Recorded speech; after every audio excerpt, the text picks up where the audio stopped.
Hello, fellow Wolverines. My name is Connor Woolley. And I'm Gabby Miller. In our 8th episode, we're covering the Wolverines' unfortunate loss in Bloomington to the now 10-0 Indiana Hoosiers, ice hockey sweep over Notre Dame, men's basketball's near win at Wake Forest against the Demon Deacons, field hockey's 9th Big Ten championship title after beating Northwestern, and men's soccer advancement to the Big Ten championship game after beating UCLA. This weekend, our 5-4 Michigan Wolverines took on the number 8 ranked, undefeated Indiana Hoosiers. Looking to continue the historic success that they've had against Indiana's program, Michigan started the game off strong, forcing an Indiana punt and driving down the field after a long 14-play drive. While they were only able to come away with 3 points, this was a good start to the game. However, after a 7-play drive that ended with a 7-yard touchdown pass from Curtis Rourke to Elton Justice, Indiana took a 7-3 lead. Michigan would punt to end the first quarter, only down 4. Despite their initial faltering, Indiana did not back down. They took advantage of the Michigan punt and scored on another 7-play drive. Putting the Hoosiers up 11, Curtis Rourke threw a 36-yard dime to Elijah Surratt. Michigan could not respond, being forced to punt on the next drive. Nevertheless, the defense was not discouraged, forcing a turnover on downs. Unfortunately, Indiana's Terry Jones was able to force an Alex Orji fumble 4 plays later, which was also recovered by Mikhail Kamara. Nicholas Radicic was able to turn this into a 40-yard field goal, putting the Hoosiers up 17-3. Michigan could not score again in the first half, punting and keeping the lead at 14 going into the second half. The Michigan offense continued to struggle offensively, starting the second half with yet another punt. But the Michigan defense was not going to let this happen. On Indiana's first play of the half, Curtis Rourke was intercepted by Zeke Berry. Even though the Wolverines were not able to score a touchdown, they were able to hit a 22-yard field goal, cutting Indiana's lead back down to 11. And Michigan's defense wasn't done. After Indiana's running back, Ty Morris, ran for a first down, Curtis Rourke threw 3 straight incompletions, giving the ball back to Michigan yet again, and punting the ball right back to the Wolverines soon after. 12 plays later, Dominic Spada hit his 3rd field goal of the game. This one, a 56-yarder that brought the score to 1 possession at 17-9. And after, TJ Guy ended Indiana's drive with 2 sacks and a horrible punt that gave us the ball at the Indiana 34-yard line. Michigan was in a prime position to go down the field on the ensuing drive, possibly tying the game. And Michigan did just that. After just 7 plays on 4th down, Kalel Mulling scored a 1-yard touchdown, bringing the Wolverines within 2 points. However, to the dismay of the fans, the 2-point try was unsuccessful, leaving the score at 17-15. But after a drop pass by receiver Elijah Surratt, Michigan was able to force Indiana's 4th punt of the game, and there was still hope. Sadly, Michigan would punt yet again, and after a 22-yard return by Indiana's Keyshawn Williams, it wasn't looking good for the Wolverines. The defense was able to hold Indiana to a 40-yard field goal from Nicholas Radicic, making the score 20-15. Michigan would get one more chance to take the lead, but on 4th and 10, Michigan wide receiver Peyton O'Leary would only get 9 yards, and after a first down run by Curtis Rourke, the Hoosiers would emerge victorious. Michigan now has a bye week. Then the following week, the Maize and Blue will host Northwestern at the Big House on November 23rd. This Sunday, November 10th, Michigan basketball went south to Greensboro, North Carolina, to play against Wake Forest in the first ever Deacon Wolverine Challenge. After a sluggish start for your Wolverines, Reuben Jones knocked down 2 3-pointers, igniting a 10-0 Michigan run to grab an 18-6 lead with 12 minutes remaining, which prompted a timeout for Wake Forest. The Demon Deacons began to find success inside, scoring 12 of their first 14 points in the paint and trailing 25-14 at the under 8-minute timeout. Wake Forest's persistence on the offensive boards paid off as they grabbed 8 of their missed shots, scoring 8 second-chance points in the first half.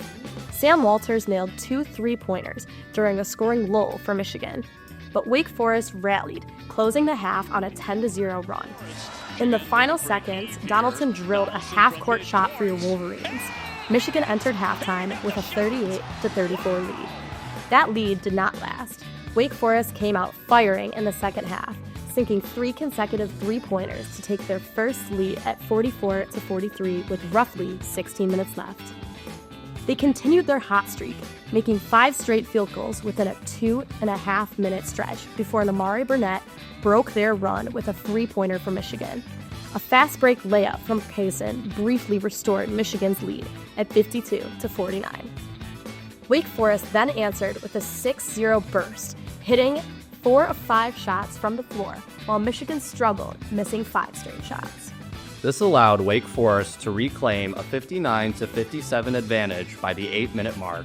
Michigan's scoring drought lasted nearly 5 minutes before Vlad Goldin ended it with 2 layups, trimming the deficit to 65-61 with 4 minutes to play.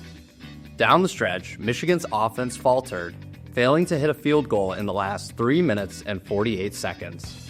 With under a minute left and Michigan trailing by 2, a costly slip from Roddy Gale Jr. resulted in a turnover, giving Wake Forest a transition to dunk to push their lead to 67-63 with just 40.8 seconds remaining. Free throws were exchanged in the final seconds, but Michigan ultimately fell short, 72-70. Roddy Gale Jr. led Michigan with 11 points, 4 rebounds, and 2 assists. Trey Donaldson contributed 10 points, 9 rebounds, and 4 assists, while LJ Kaysen provided valuable minutes off the bench, adding an additional 10 points and 4 assists. Your Wolverines will have a chance to bounce back from that tough loss this Friday, November 15th, when they host 2-0 TCU at the Chrysler Center in what will prove to be one of our more difficult out-of-conference games this year. This weekend, Michigan hockey hosted a rivalry matchup against the number 20 Notre Dame Fighting Irish in a 2-game series at Yost.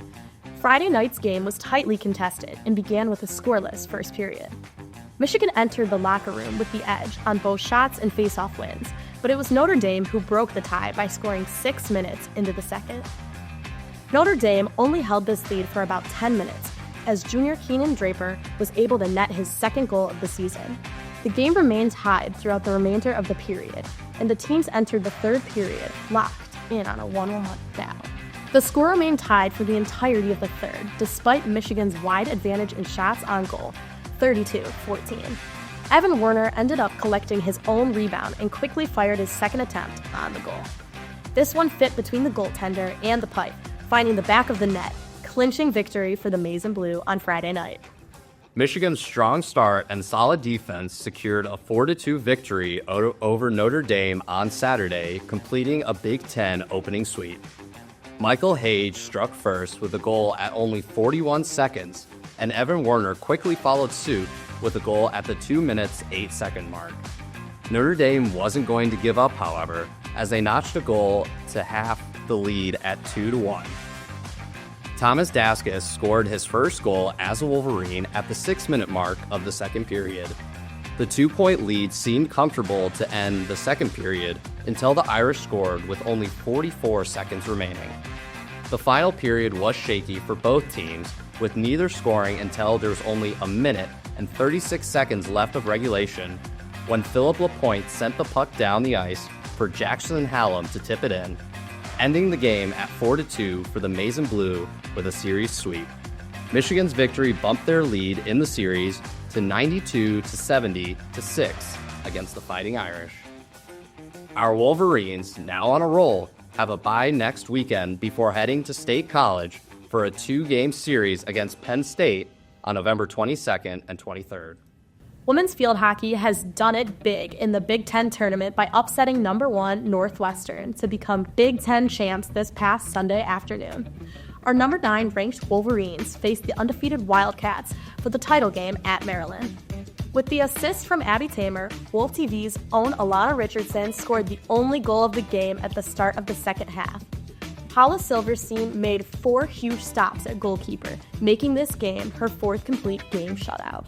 This game adds to Michigan's lead in Big Ten title game wins with 9 in the program history, and this is their 2nd tournament win in the last 3 seasons. Michigan's upset over Northwestern marks the 3rd revenge playoff victory over Big Ten opponents after beating Indiana and Maryland before, who were the only 3 conference losses for our Wolverines. The Wolverines are now entering the NCAA tournament and are set to face number 8 Virginia on Friday, November 15th. Once they win that game, they'll more than likely face off against now number 2 Northwestern, once again in the team's third meeting just this season. The only non-conference loss for the Maize and Blue came by the hands of UNC, who are now ranked number 1 and could be future opponents in the playoffs if Michigan keeps up their winning streak. Congrats and good luck, Wolverines. Men's soccer continued their Cinderella run on Sunday, beating 6th-seeded UCLA in a penalty shootout to advance to the Big Ten championship game. Wolverines midfielder Ariel Zietz would open the scoring 20 minutes into the contest, tapping home a cross from forward Bryce Blevins from just inside the 6-yard box. The Wolverines would take the 1-0 lead into halftime, but just 8 minutes into the second half, UCLA was awarded a penalty following a foul by midfielder Murphy Parker. Bruins striker Jose Cantel would see his penalty saved by Michigan goalkeeper Ethan Wood.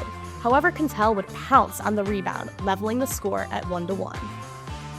That penalty save wouldn't be the last we saw from Wood, though, as he'd make 2 more decisive saves in the penalty shootout, sending the Wolverines their first Big Ten tournament final since 2019.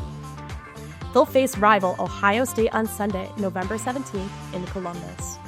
So another rough week for football, and sadly Michigan, that's fun. So another rough week in football, basketball sadly following suit as well, but hockey here at Michigan doing very well, starting off strong. I think there's a lot of pros to take away from both our hockey programs this weekend. Field hockey, Alana Richardson with an amazing diving goal. And then we can take away from the Michigan men's ice hockey team securing their first sweep home this season and in a really long time against rivals Notre Dame, the Fighting Irish. Love to see a win against the Irish. We saw really good pros to take away from that game too. Hallam really showing great speed with an awesome last-second goal. I think it was a really electric environment at Yost this weekend. Yeah, and I think getting a sweep this early in the season in a loaded Big Ten that we see every year, that proves really good once we get down that stretch into the Big Ten tournament, the NCAA tournament. I know last year's run in the final tournament wasn't what we wanted, but I think this year we might see an even deeper run and maybe even looking at that championship. Yeah, for sure. And I know at the beginning of the season, a lot of people were wondering, is this team too youth-filled? Does it have that star factor? And I think they really turned heads this past weekend and really showed, especially with the difference of Friday games to Saturday's game, they really showed that they can come out explosive in that first period, in the first 3 minutes, securing 2 goals. Thank you so much for joining us for another episode of WOLV TV SportsCenter. I'm Gabby Miller. And I'm Connor Woolley. Who's got it better than us, Connor? Nobody. This episode gets 5 big booms. Boom, boom, boom.